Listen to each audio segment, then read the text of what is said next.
Ladies and gentlemen, the Bible says that there is a time for peace and a time for war.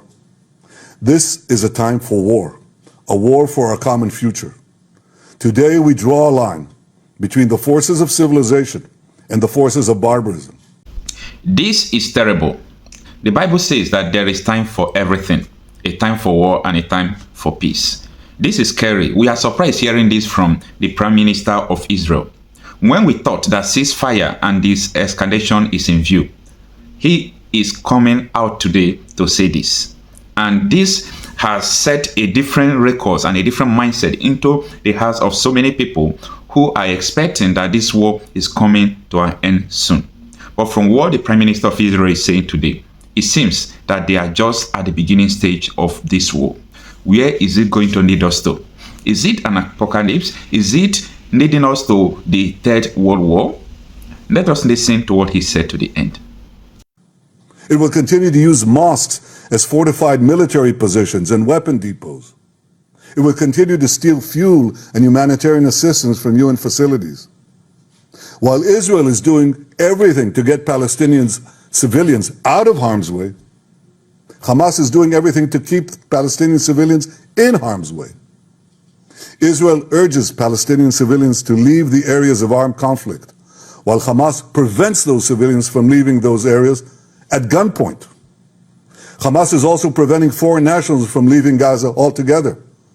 And most despicably, Hamas is holding over 200 Israeli hostages, including 33 children, holding them, terrorizing them, keeping them as hostages. Every civilized nation should stand with Israel in demanding that these hostages be freed immediately and freed unconditionally. I want to make clear Israel's position regarding a ceasefire. Just as the United States would not agree to a ceasefire after the bombing of Pearl Harbor or after the terrorist attack of 9/11, Israel will not agree to a cessation of hostilities with Hamas after the horrific attacks of October 7th. Calls for a ceasefire are calls for Israel to surrender to Hamas, to surrender to terrorism, to surrender to barbarism. That will not happen.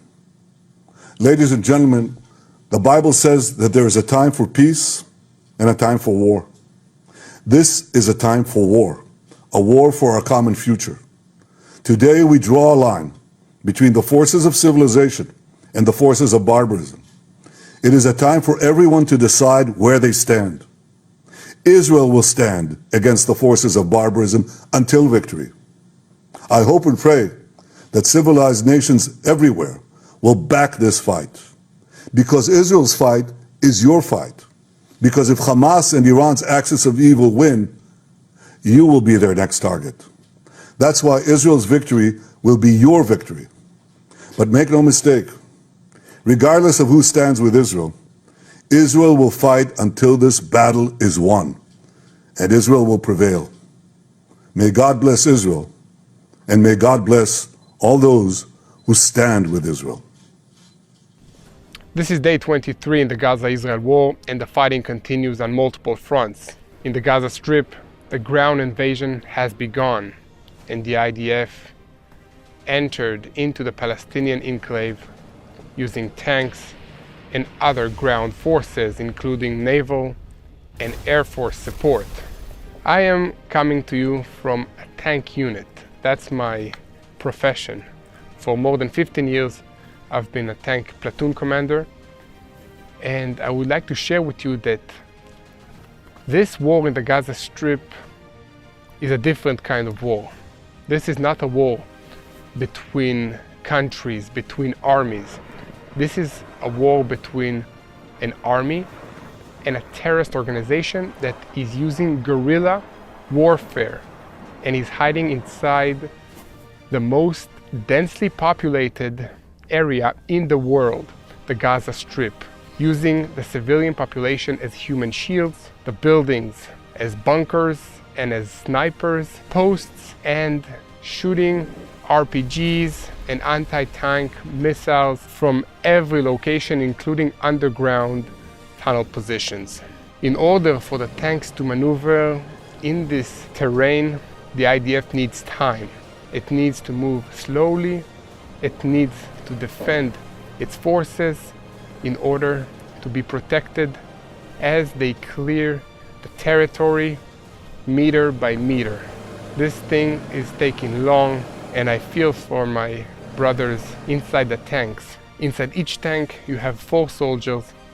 You have the driver, the gunner, the guy who loads the cannon and operates the communications, and the commander of the tank. Commander is usually with his head outside, so he's more vulnerable to drone attacks, to sniper rifles, and to any other ammunition that can hit him because he's not protected inside the tank.